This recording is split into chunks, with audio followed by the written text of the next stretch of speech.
Hello, welcome to our little thing. We're not quite sure what it is, but it is a thing. I'm just going to give you a little bit of context for this first. So I think 2 years ago, the folk school started holding traditional craft mentorship program in which people would apply to come and spend 2 weeks studying a particular special craft. And this year was the turn of music, which is a very different way of doing things in this mentorship. And the way this mentorship was in-depth and emotional and wonderful and musical.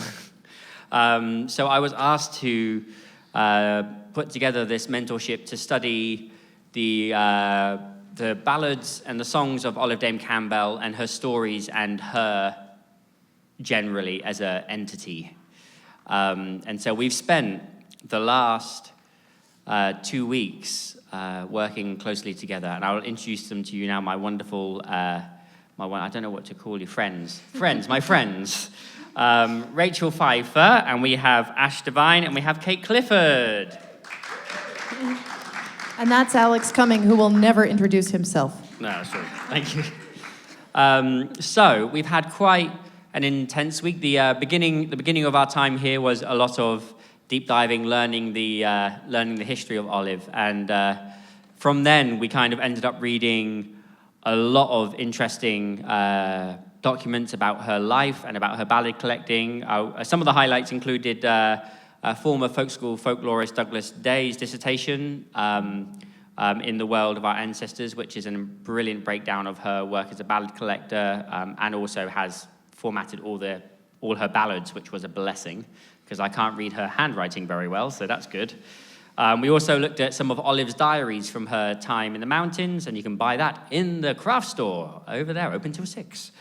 And Eleanor Wilson's book, who was someone who came and worked here for a year at the folk school, and she wrote a diary for the year she was here, and that gave us a lot of insight, and so many others. And we also, as well as reading and singing ballads from the things we had here, we were really very lucky to go over to Mars Hill to look at the Bascom Lunsford collection over there, and he was an incredible ballad collector and singer of folk song, and it was really interesting to be able to contextualize his collections with Olive's, because they were a similar time, and then we're also able to look at the beginning progress of Bobby McMillan Legacy Fund and their documentation process of all of his collections of things, which has just been going for a year since he passed away a year ago around now, wasn't it? I think.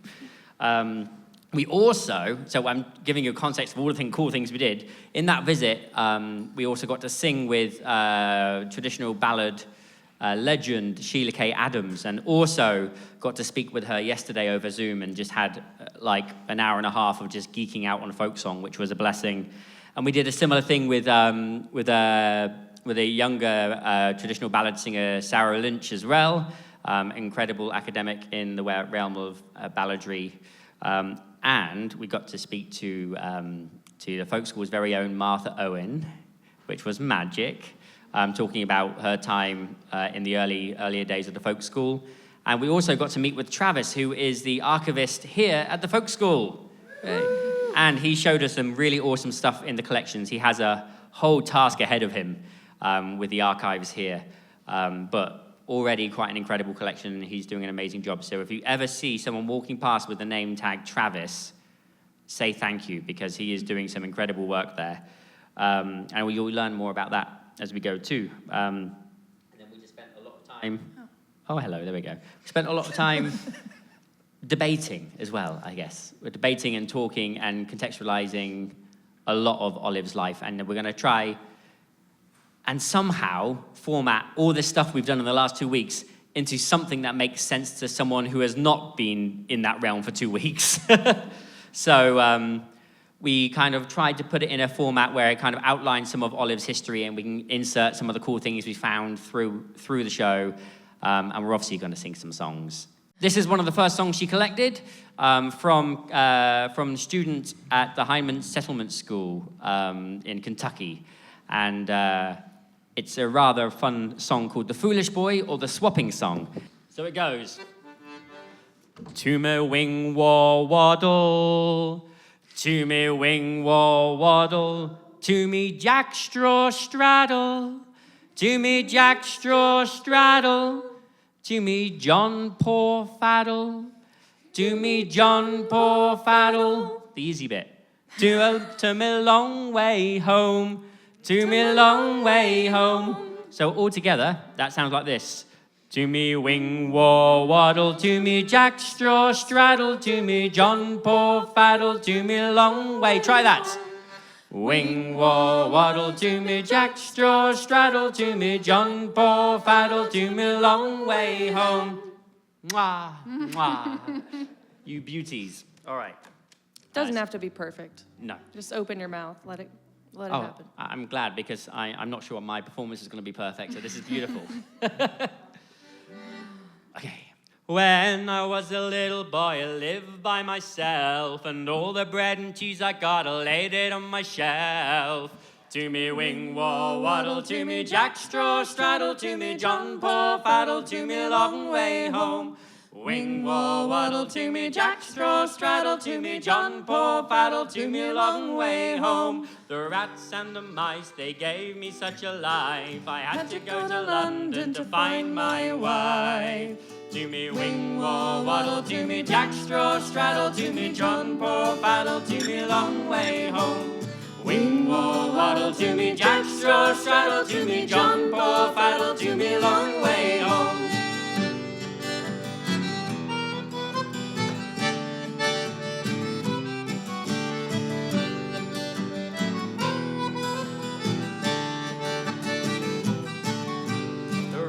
So long, the streets were so narrow, I had to bring her home on the old wheelbarrow. My foot it slipped, it got into a fall. Down went wheelbarrow, wife and all. Wing war waddle, to me jack straw straddle, to me John poor faddle, to me long way home. Wing war waddle, to me jack straw straddle, to me John poor faddle, to me long way home. I swapped my wheelbarrow and got me a horse. In that road from cross to cross, I swapped my horse and got me a mare, and then I rode from fair to fair. Wing war waddle, to me jack straw straddle, to me John poor faddle, to me long way home. Wing war waddle, to me jack straw straddle, to me John poor faddle, to me long way home.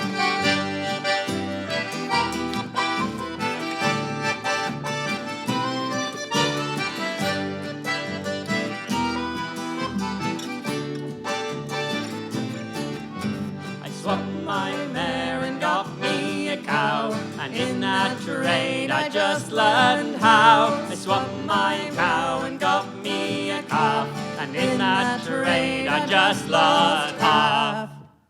Wing war waddle, to me jack straw straddle, to me John poor faddle, to me long way home. Wing war waddle, to me jack straw straddle, to me John poor faddle, to me long way home. I swapped my calf and got me a mule, and then I rode like a dog-gotten fool. I swapped my mule and got me a sheep, and then I rode myself to sleep.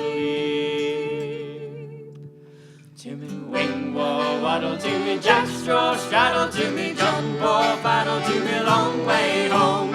Wing war waddle, to me jack straw straddle, to me John poor faddle, to me long way home. Wing war waddle, to me jack straw straddle, to me John poor faddle, to me long way home. Wing war waddle, to me jack straw straddle, to me John poor faddle, to me long way home. Olive Dame Campbell. She was born in 1882 in Medford, Massachusetts, which is where, when I first moved to America 8 years ago, where I first moved to, and I discovered she was born and grew up 2 blocks down the road from where I lived for many years. And that kind of got me excited as well. She had 2 awesome parents. Here's one of them. Oh yeah, I can show you where Medford is. Isn't that nice? just in case you don't know, in the Boston area. Olive Dame was an incredible educator. He was, for over 20 years, the head teacher of the Medford High School. But one thing he was most famed for was for being an incredible botanist and nature geek. And he published a book actually called The Handbook of the Trees of New England, with ranges throughout the United States and Canada. Catchy title. But he was really in tune with nature, and as we'll sort of go through this show, that's going to really sort of come out onto some of Olive's passions as well. And her mum, Isabel, was a teacher as well, very big into education, and was also a singer. And so she often heard her mum sat down at the piano singing songs. And there's wonderful references to her mum singing throughout Olive's career, which is really nice. And I think her mum even contributed some songs to Olive's ballad collecting as well. And then she was one of 4 siblings. Here they are.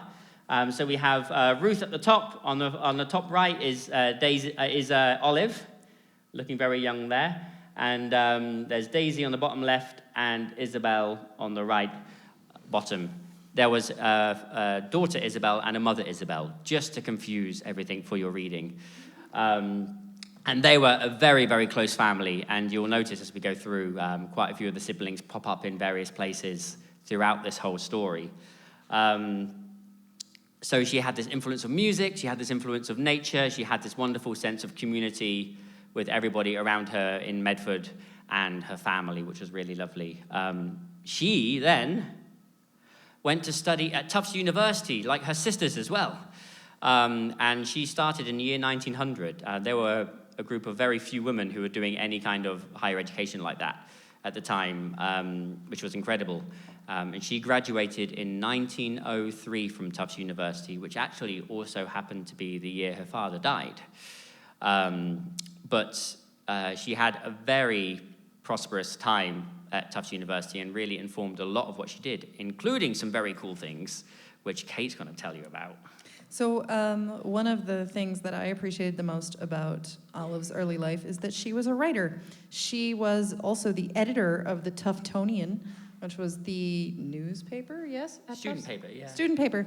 And it turns out that she wrote short stories, including A New Adventure of Robin Hood and the Sheriff of Nottingham, which we suspect is probably part of a serial, the rest of which is lost. Everybody wave goodbye. But I'm going to read you an excerpt from this because it told me something, it told all of us, I think, something about who she is and how she viewed the world and how she expresses herself. A New Adventure of Robin Hood and the Sheriff of Nottingham, Olive Arnold Dame. The last flame wavered into darkness, the embers crackled with the coming cool, and the smoking cedar, which had formed one corner of the illustrious hunting lodge of Robin Hood and his merry men, gave a dull groan and fell heavily to the ground. On Robin Hood's heart it seemed to fall, as he bent his red feather beneath the low sweeping branches of the big pine and peered out into the scene of desolation. "Ha!" said Robin Hood, but nothing further said he. The light seemed to go out of his heart as the strength from his knees, and regardless of the spring thaw, he sank prostrate on the ground. His week's labor, his father's old pistol, his mother's best pack of cards, all gone, all swept away in a moment. He could have wept, but obviously this was not an outlaw's business. "Ha!" said he suddenly again, but this time there was a new tone to his voice. I know. What he knew was not apparent, but that he believed it was very clear. Somebody would not have liked the vindictive gleam in Robin's eye, the somebody who had lit that fire, and who was, to translate it into Robin's vernacular, the Sheriff of Nottingham. A mean trick, said Robin Hood, and I tell you what, I'll just fix you, said he small. Just wait till I catch you. Filled with wrath and mighty resolution, the outlaw chief raised his horn and blew such a mighty blast that the depths of the greenwood quivered, and the pine tree tossed its arms wildly. Immediately responsive rose a sound of something rushing and panting loudly through the forest, and soon the branches of the trysting tree swept aside to reveal the form of a stout, red-cheeked archer. "What's the matter?" he gasped, but checked himself midway with open mouth. "Who done it?" was all he could say. "Who done it?" cried Robin Hood with withering scorn. "Who done it? Who do you think done it? Do you think I done it?" Thus admonished, a light seemed to burst on Little John's numbed understanding. "I bet I know," he announced wrathfully, and it was well for the sheriff that he was not there then within reach of the stalwart arm. "It's that Seti Small." This decision was loudly echoed by a chorus of other archers who had meanwhile gathered from their various haunts into the greenwood.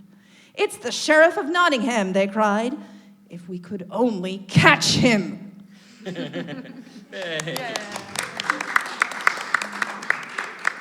She sure knew how to string a sentence together, huh?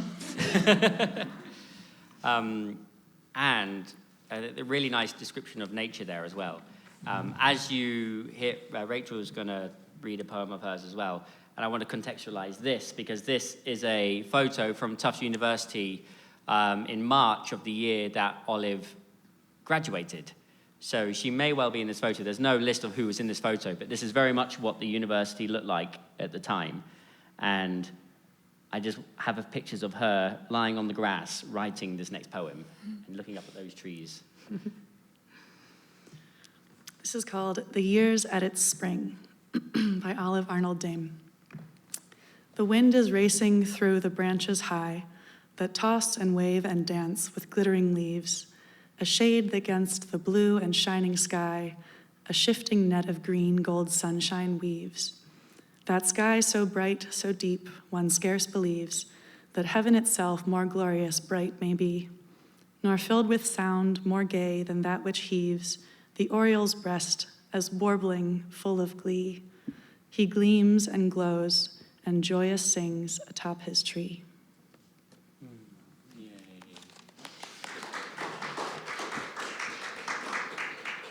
Just lovely imagery, and it kind of makes you think when she goes forward thinking about the ballad collecting that she had a way of languages, and I can kind of see how she was captured by some of the language in the ballads.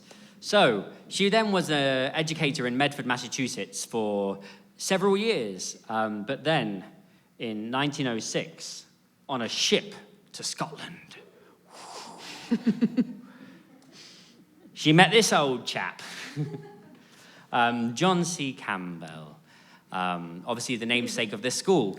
And John was actually traveling over because he had lost his first wife and was on a kind of journey of discovery of his ancestry and, you know, kind of taking stock of that time. And this similar trip, Olive traveled with her sister Ruth and her mother Isabel on this trip to go and visit some of the sites of Scotland and touch on some of that ancestry as well. And in that trip, they met quite quickly. And to Olive's memory, and the way she recounts it later in life, she said that they were practically engaged by the end of the trip. But what I think is more telling is wonderful. There's a couple of little moments in Isabel's diary, her mum's diary, which says, during a trip to Canterbury Cathedral, she was painting this wonderful picture in her diaries about Canterbury Cathedral, and at the very end of it, she wrote, "Olive and Mr. C, absolutely oblivious." And then later, it wrote in a similar adventure, "Olive and Mr. C are inseparable."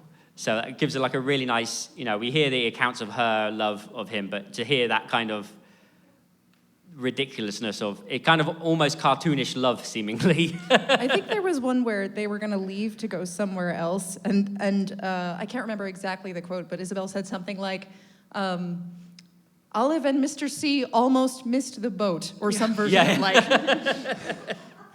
So they were like cartoonishly in love, but explained also they were practically engaged, she said, by the end of the trip. And actually, so that was in 1906. By March 1907, they were married in Medford, Massachusetts. Whee! Hooray!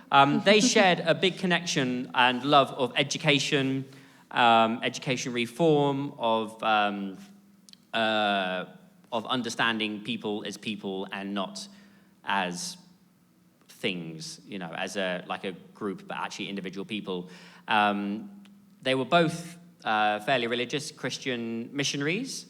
And John, in the earlier part of his career, was the second president of the Piedmont College in Georgia. So that kind of gives you some context, but both very into this education idea. In 1908, John and Olive received a grant from the Russell Sage Foundation to study education and culture in the Southern Appalachians in a view to kind of see if they can bring about some kind of education reform. And so they soon moved to Asheville, North Carolina. Yay. Anyone in? No. And this project they were funded to do was to spend about just under 2 years traveling through the mountains, collecting, I guess in this country you say data? Collecting data on things they found. And John, as part of this project, had asked Olive to keep diaries of this trip, which gives us a real amazing insight into that. And we're going to, the lovely, oh no, it's not Kate, it's Ash. Lovely Ash is going to talk a little bit about some of that contexting of her work there and their work there.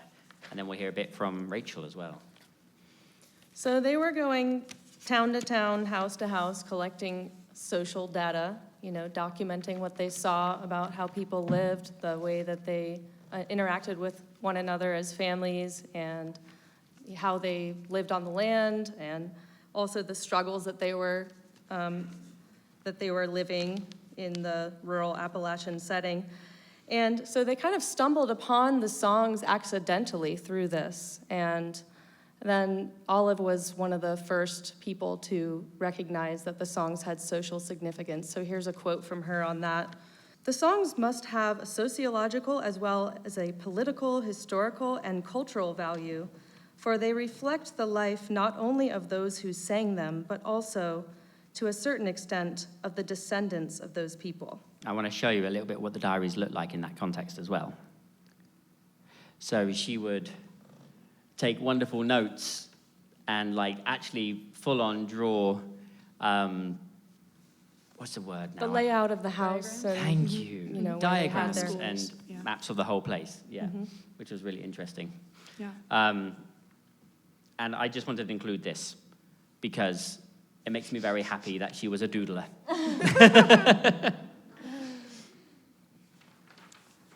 Ready for a couple yeah, of yeah. quotes? Cool. So she took really, really meticulous notes in this journal. There's a lot to pull from, so I tried to snag a couple little quotes that kind of gave a sense of what she was recording. So this was in 1908-ish times. "Many of these go to mills from mountains, find themselves hampered by lack of education, and come to school determined to learn." It's March in 1909. "These mountain people spread their tables most bountifully: chicken, rice, biscuit, and cornbread, dried peach sauce, sweet potatoes." And keep in mind, they were traveling just on horses, often through snow, ending up at someone's house who would put them up, and people would put out these amazing spreads for them. Mr. B, someone that she interviewed, was a mountain boy, born and brought up in a one-room log cabin, cooking over a wood fire, etc. Kentucky was a revelation to him when he came back to it as a boy. Feuds, killings, and all. It was pretty wild. He says feuds grew out of character and dissent of the people. This was the time of the famous White Garrard feud, which grew into the Baker-Howard feud, killed 15 men in second feud.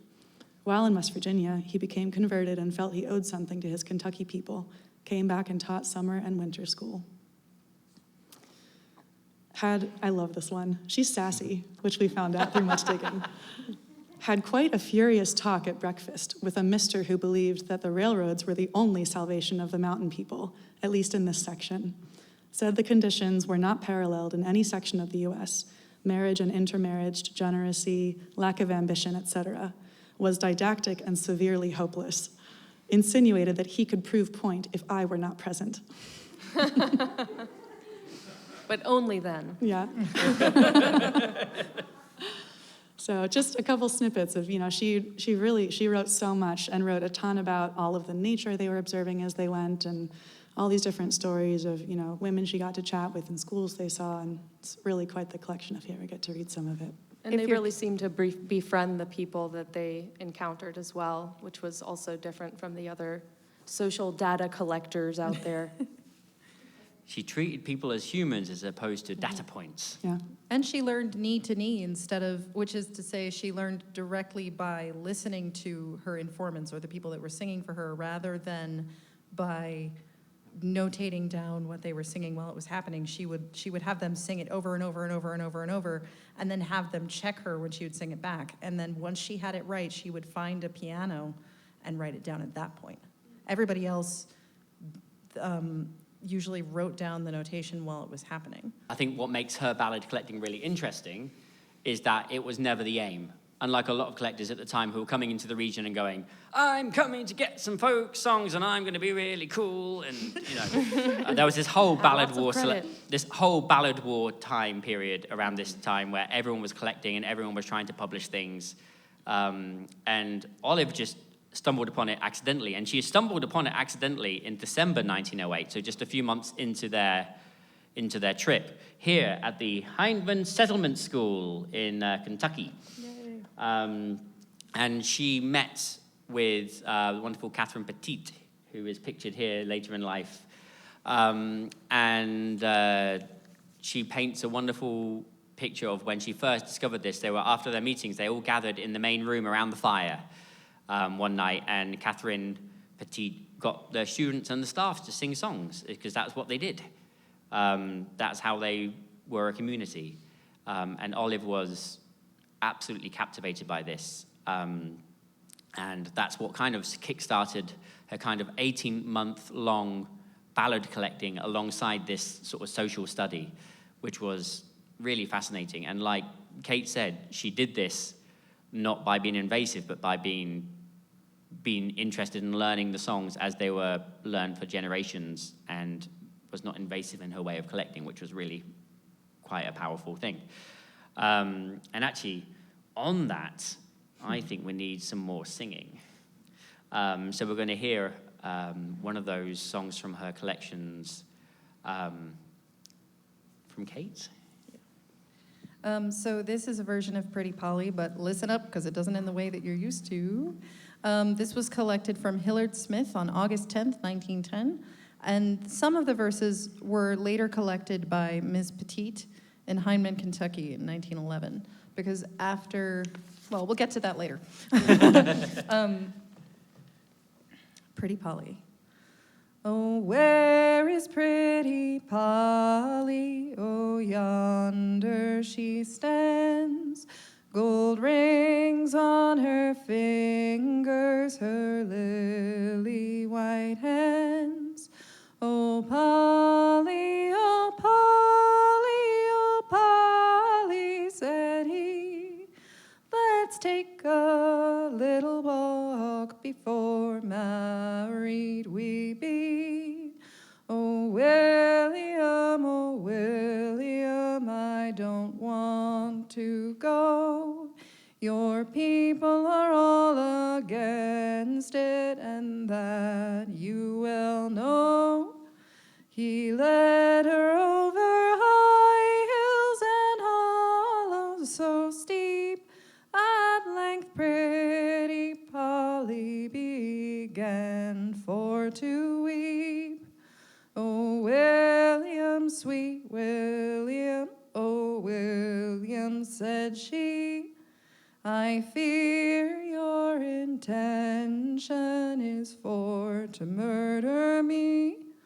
Oh, Polly, you've guessed about right.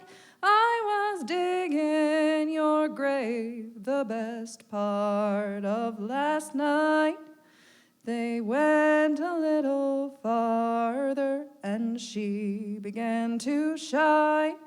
She saw her grave dug and the spade is setting by. She threw her arms around him, saying, I'm in no fear.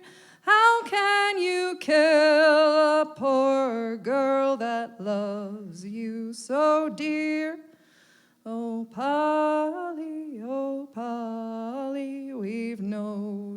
time to stand.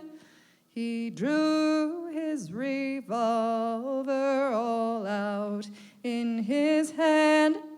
He shot her through the heart, which caused the blood to flow, and into her grave her fair body he did throw.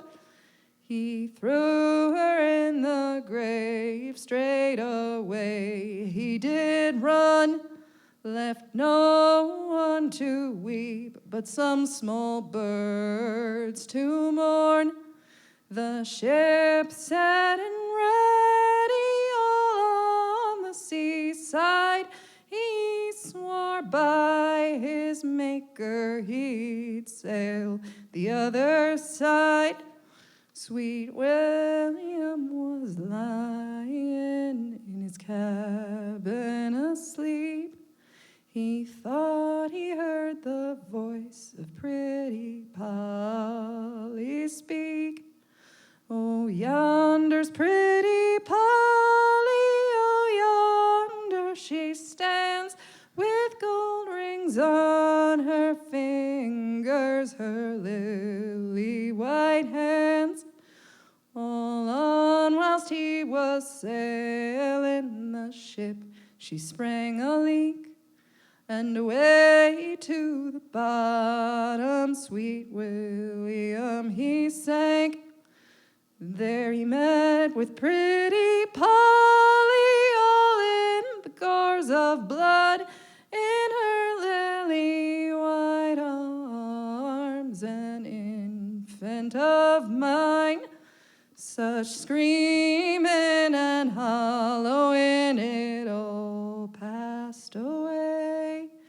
A debt to the devil he surely had to pay. Pretty Polly. Wow.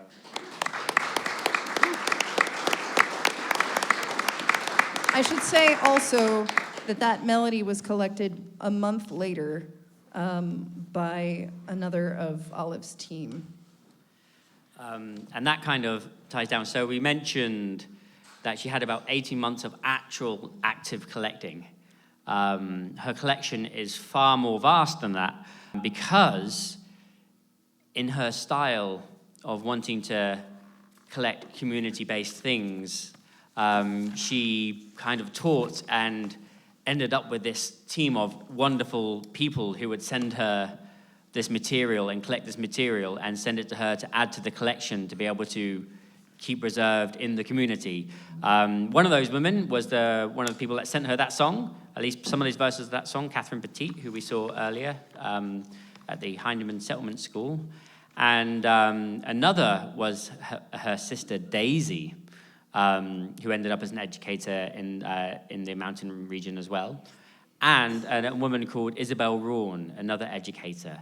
It seems like Olive kind of saw a really cool and interesting way to be able to view the community is through the schools and through the education system that way, because you get to meet a lot of the people of the area through the schools. And so a lot of these songs that were sent by Olive and Olive collected were actually from these schools and people who came to the schools, and then people she met through the schools.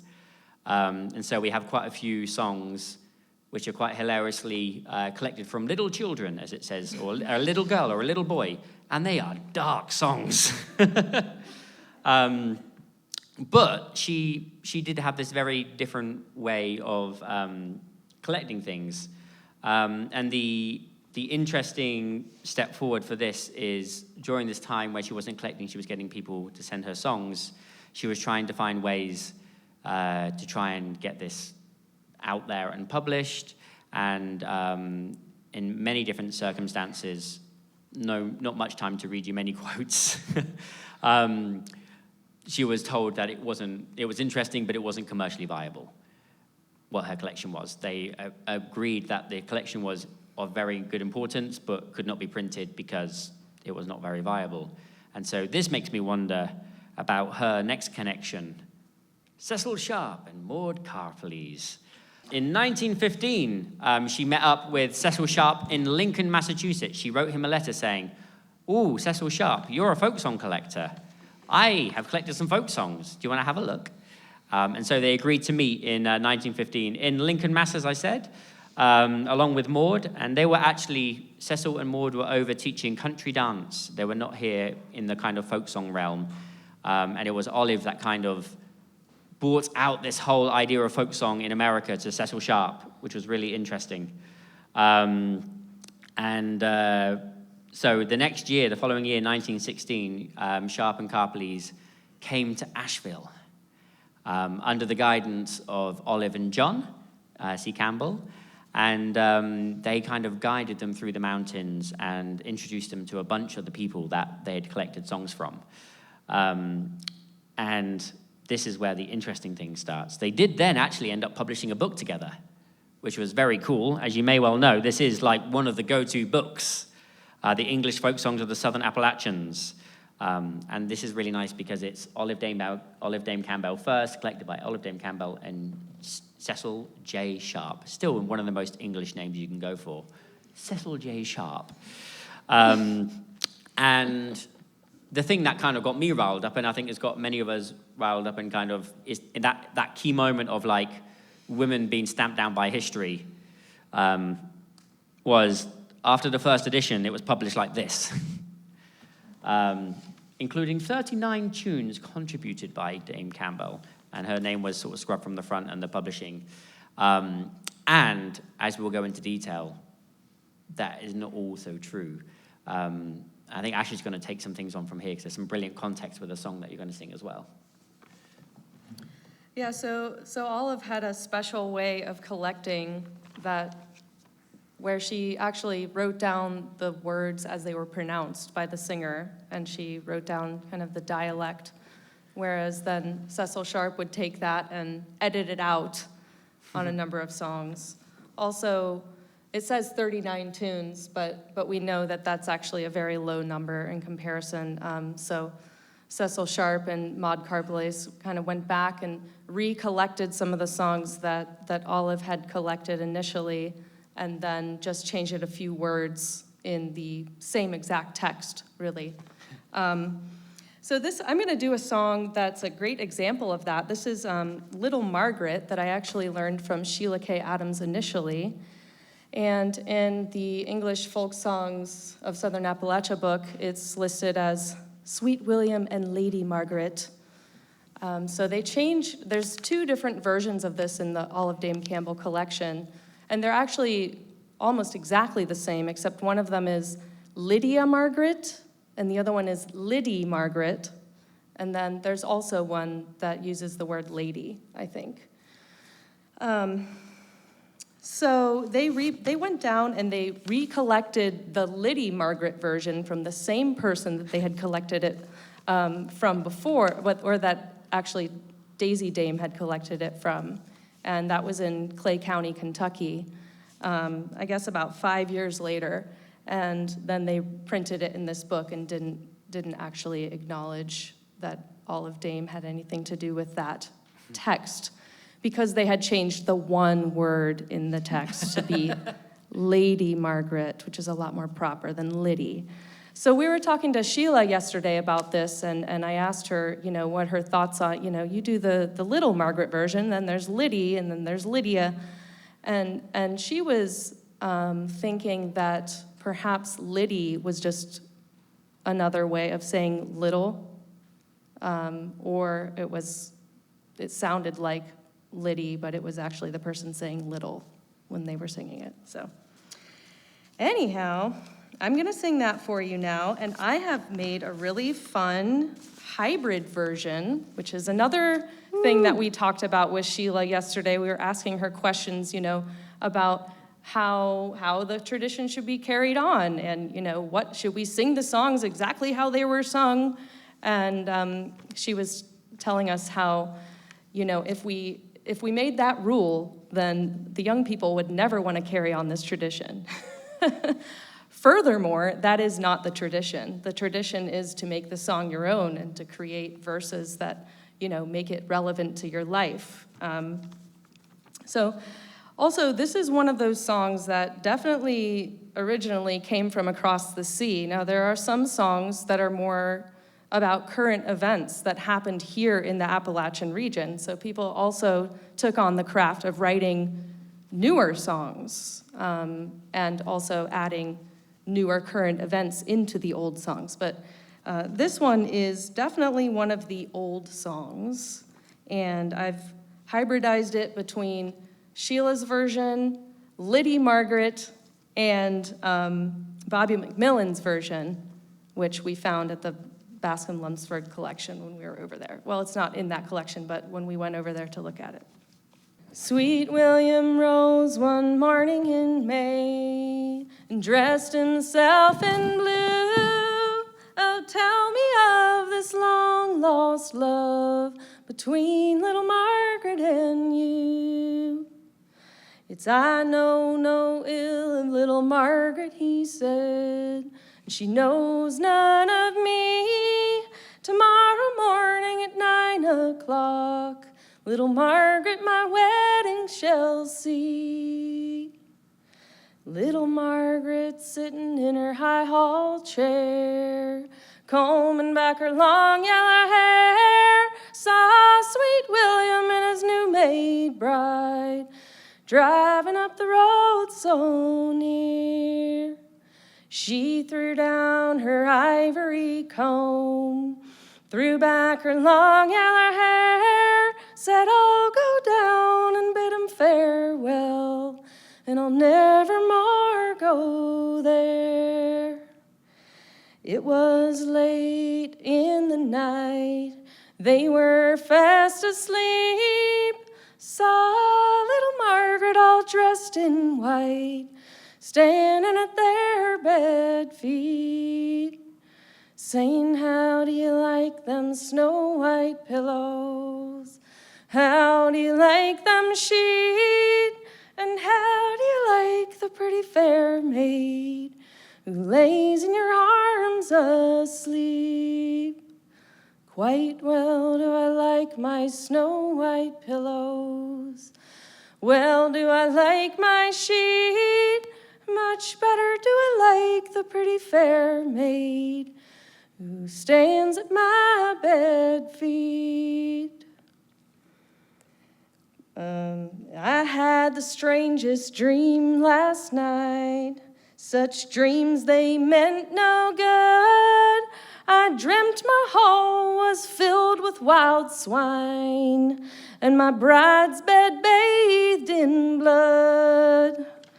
He called his serving man to go and saddle the dapple draw, and he went on down to her house that night, and he knocked on the door alone, saying, is little Margaret in her room, or is she in the hall? Little Margaret's sleeping in her cold, cold coffin, with her face turned toward the wall.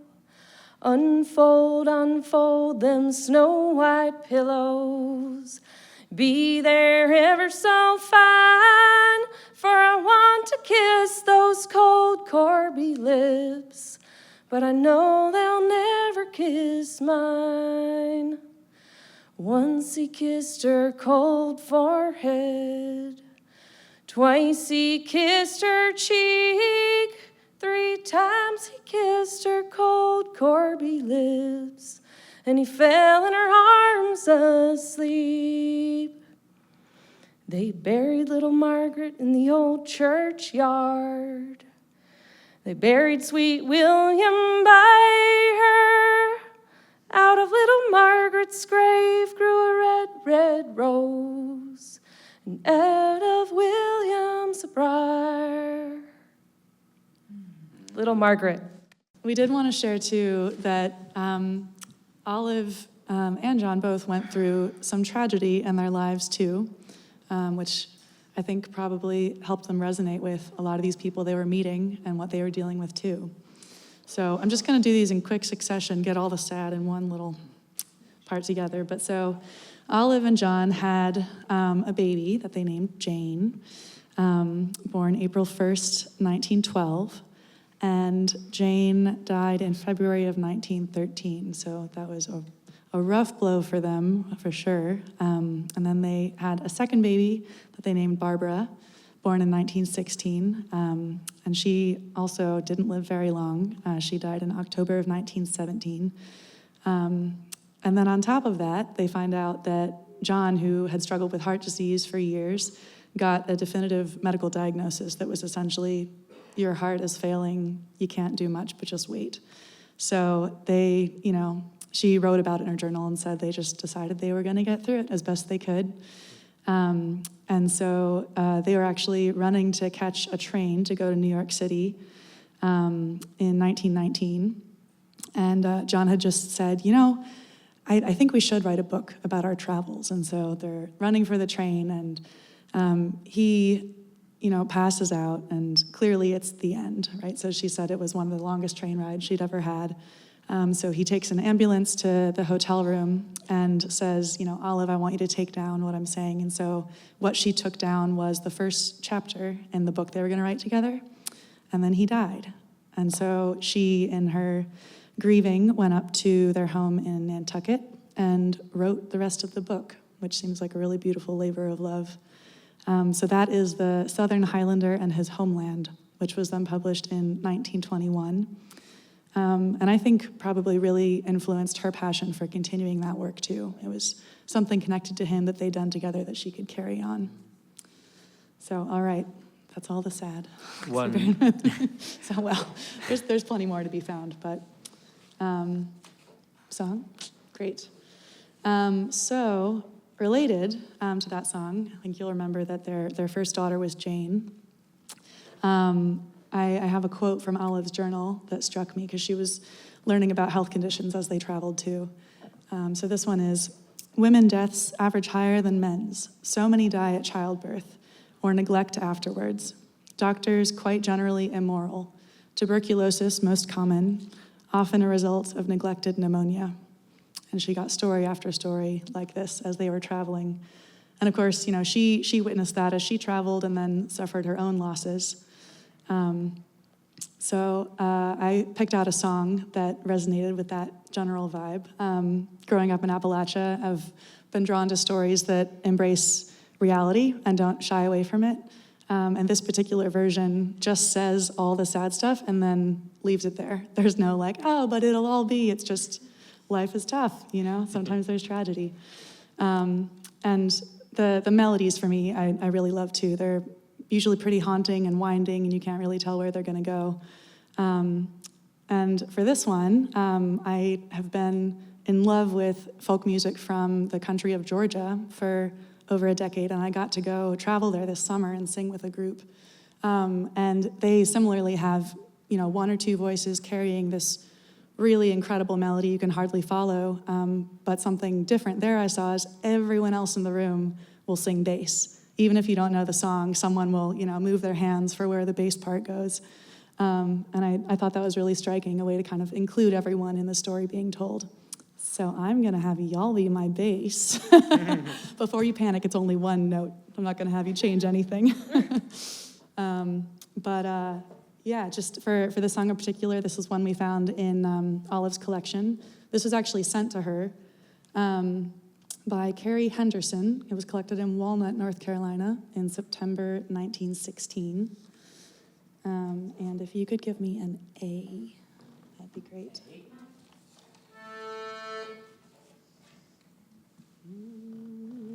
All right, so that's y'all's note. And so if you can hum that, whenever you need a breath, take it, listen to your neighbors, just a general Thank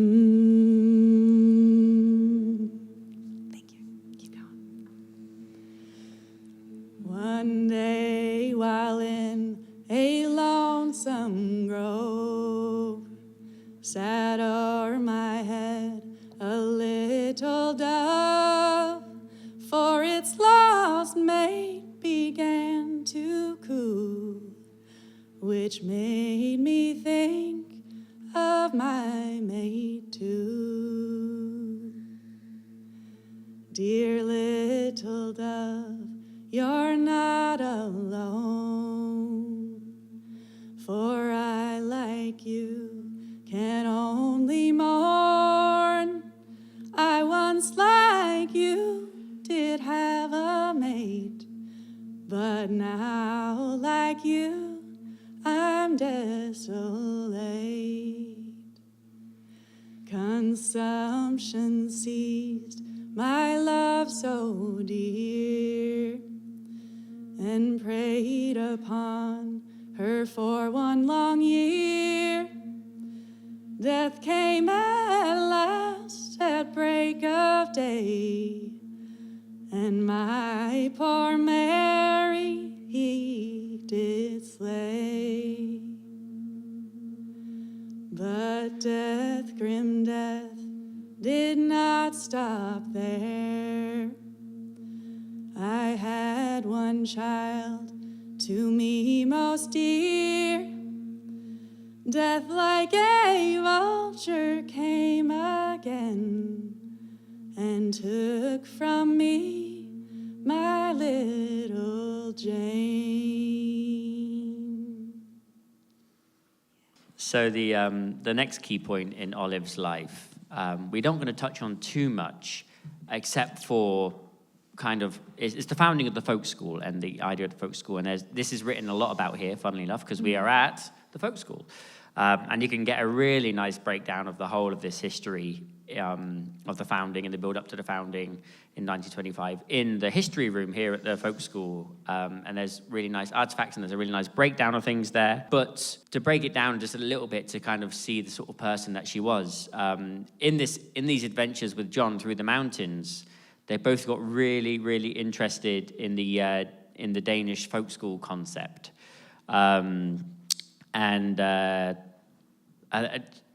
like this description of her, how she captured the essence of the Danish folk school. She said, or it says, Olive describes its purposes in idealistic terms: to awaken, enliven, and enlighten, to awaken new ideas, new ideals, keep purposes alive and in action to the good of community, country, and mankind.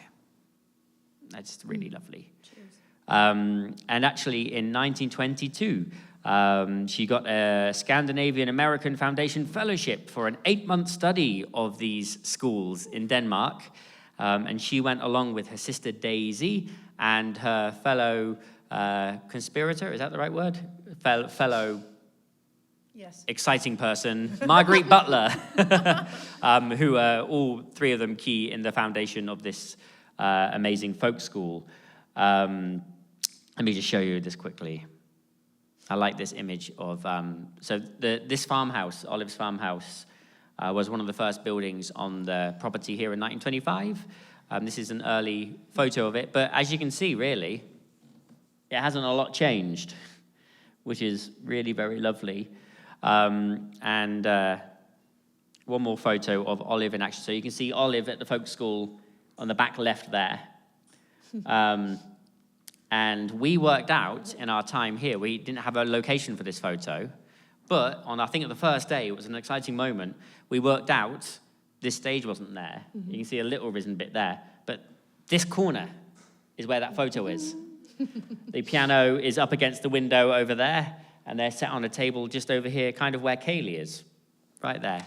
I just really love that little placement of history, that you can just be in the room and see it. One of the things we wanted to contextualize, we don't need to go too much into the history of the folk school and some of the stuff, because you can find that out here. But we did want to show you kind of her interactions with the community, because that was key to John and Olive's work and key to how the folk school started. So Rachel has some interesting things here as well. Yeah, so some tidbits maybe y'all know, but I'll run through real quick. So Marguerite actually came down to look around, as y'all know, and was asking around Murphy, and right after she got there, this guy, Fred Scruggs, comes up and he's like, I hear you're looking to build a school.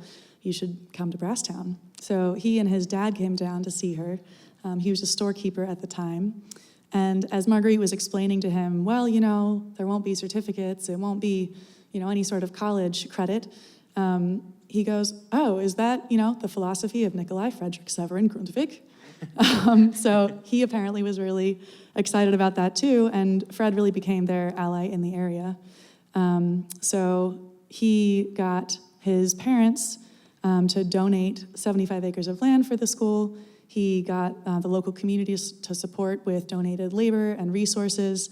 And we found a little, snippet in 1925. There was a community meeting in Brasstown that confirmed Olive and Marguerite would locate the folk school here. Also, I just want to say that his son made a model of farmhouse that you can find at Olive's porch. The school, when it started, a lot of the things actually happened out of the farmhouse. She did a lot of teaching out of the farmhouse, and then there was this building. And the courses, it wasn't set up like it is now. It was local people, and she would be working with these people for like 4 to 6 month chunks at the starts. These were like long courses to try and get people kind of all-round education on all things agricultural and kind of living on the land and living in Appalachia. But there were some things that happened daily that was not that, which were really fun, which was morning song, which is still a thing, and singing games, which are kind of still a thing. You have some interesting things about this as well. Yeah, a sweet quote from my Journey to Appalachia book about morning song is, "It's the first class of the day. We'll all be there, and so will the staff. We'll sing some old songs and learn something new. Some things about some other country or perhaps some nature study." So back then, they did it every morning, and it was a group singing activity every morning before they started work. So they also had songbooks that changed, I guess, throughout the history of the folk school. So it was a little different than how morning song is now, but. The other thing that's special about morning song is that it was in this room, and it was done with the chairs in a semicircle, which is why they look like that today. This is another quote from that memoir that I found and thought was very sweet. Everyone in the room turned as the outside door in the hallway clanged open, and a voice sang facetiously, hi ho, it's off to work we go." Mrs. Campbell hurried in with a small basket on her arm. It held carving tools, and a half-carved figure resembling St. Francis peered over the edge. Good morning to each and every one of you," she greeted, moving quickly as she motioned the roomful to their places. Students filed in singly or in groups. The girls came down from upstairs. The half-dozen boys slipped in from the terrace outside, where they had lounged, waiting for the session to begin. Everyone sat in a semicircular rows of chairs facing the piano. Immediately, we launched into "We Gather Together to Ask the Lord's Blessing," with Marguerite and Mrs. Campbell leading the singing with enthusiasm. So we've just kind of given you that rough kind of journey to where we are now, but we wanted to kind of give you some thoughts and insights to Olive before we finish with the final song.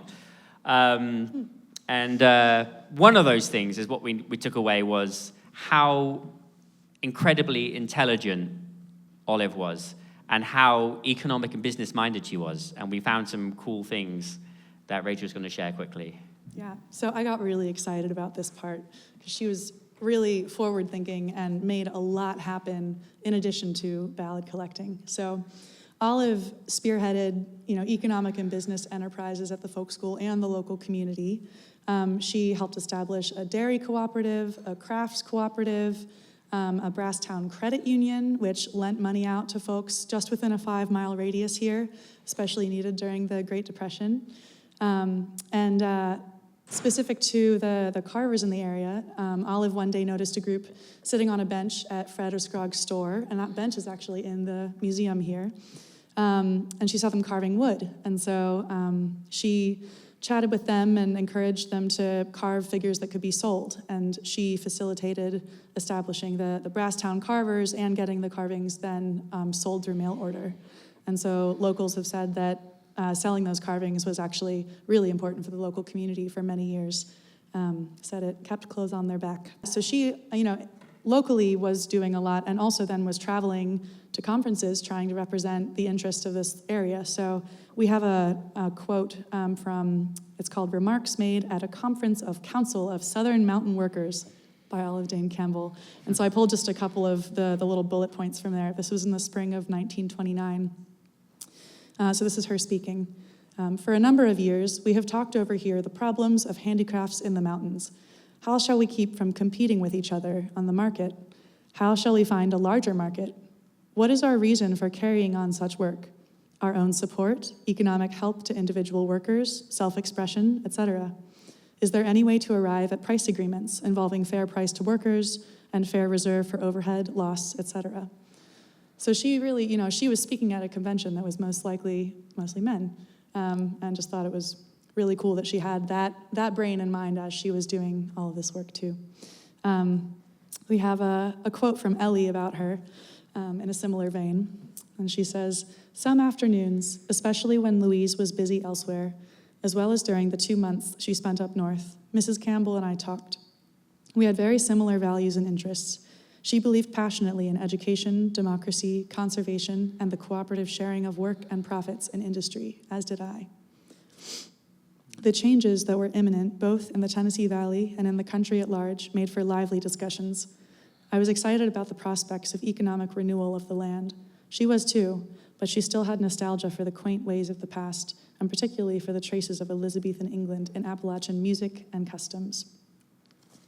To finish up before we hear Olive do some singing herself, we wanted to just give you a bit of a picture of Olive as a human, just generally, not just in the business mind, but just as the kind person she seemed to be.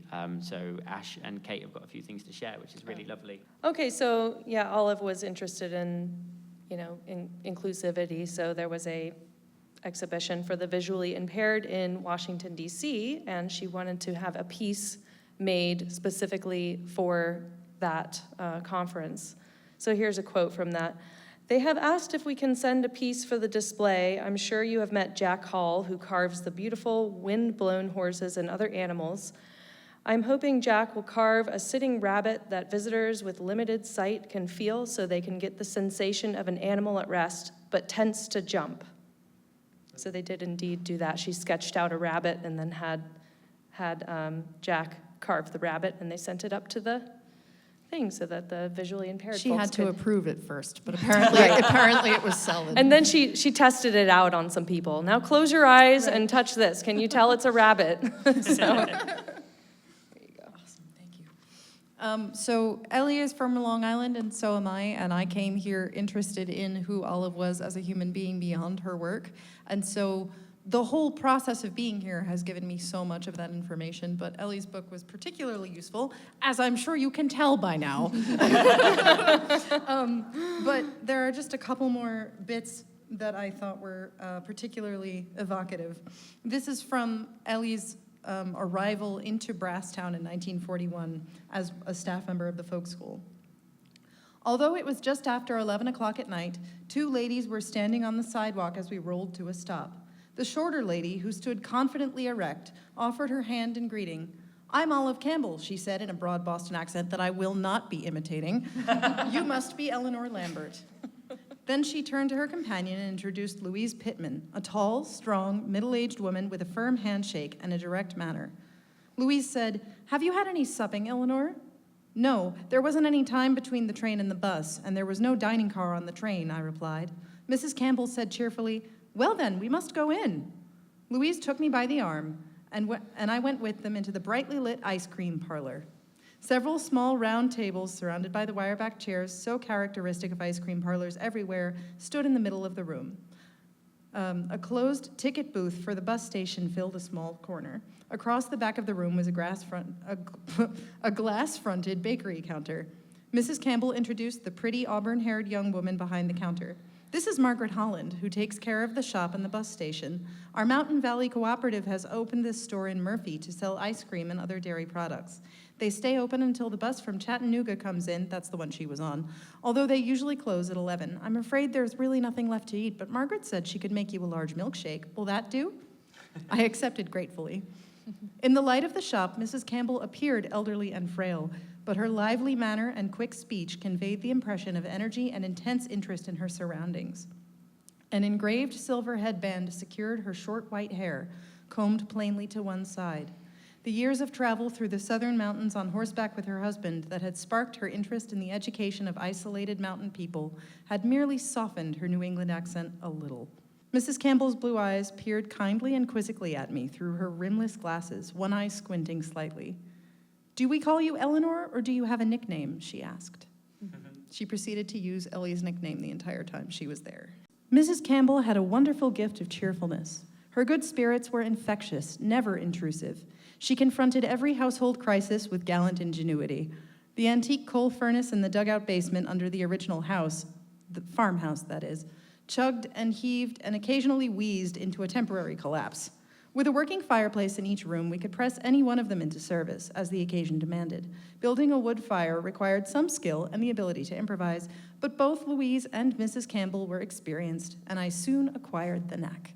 So clearly she was a cheerful person, she was a kind person, she was an avid listener.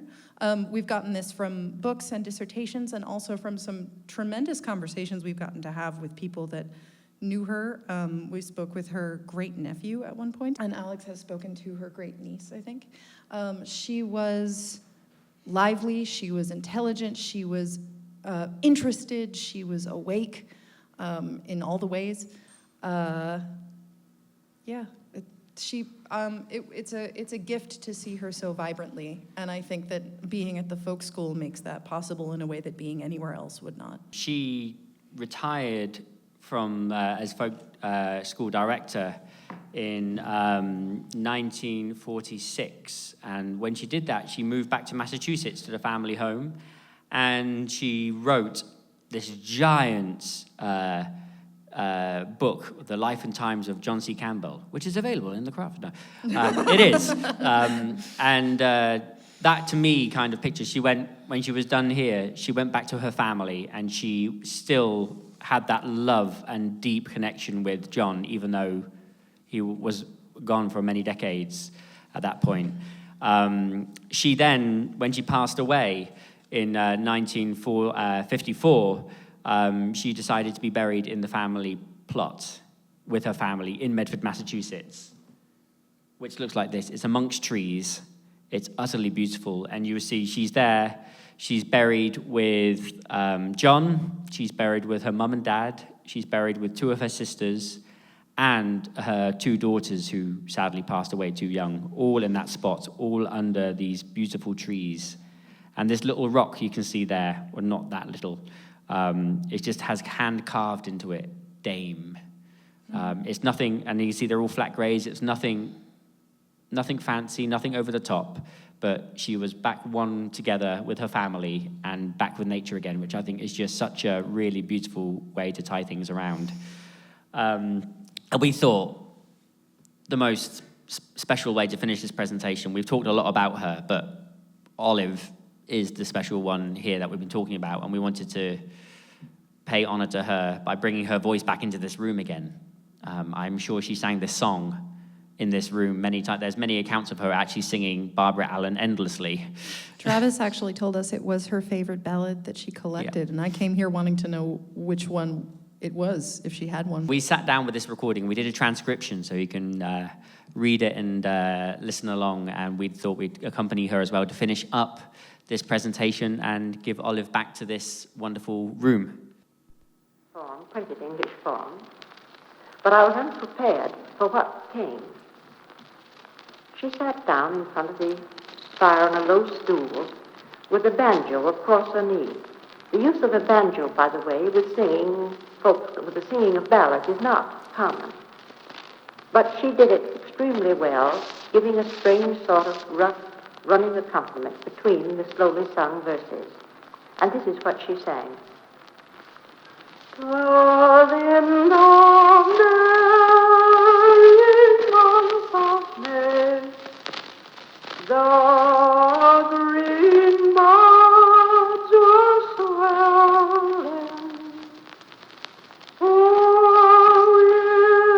William on his deathbed lay, for the love of Gabriel.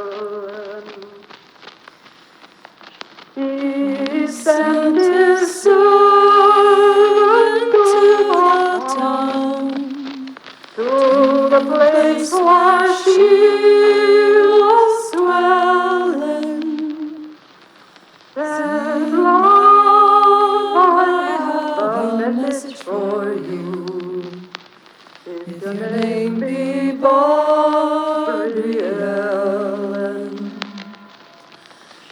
was very slow, like getting up, and very slow, like going.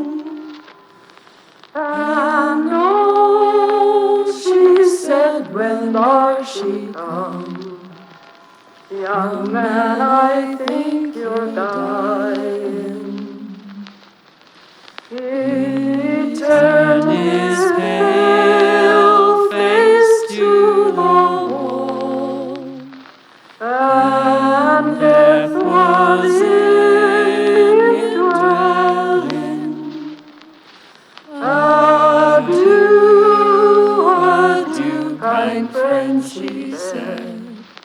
Be kind to Gabrielle. For William was buried in the old church tomb. Gabrielle was buried in the yard. On the boy's grave grew a red, red rose, and out of Gabrielle's a bride. They grew and grew to the old church tower, until they could grow higher. They wound and joined in a true love's knot, the rose around the bride. 'Twas in the merry month of May,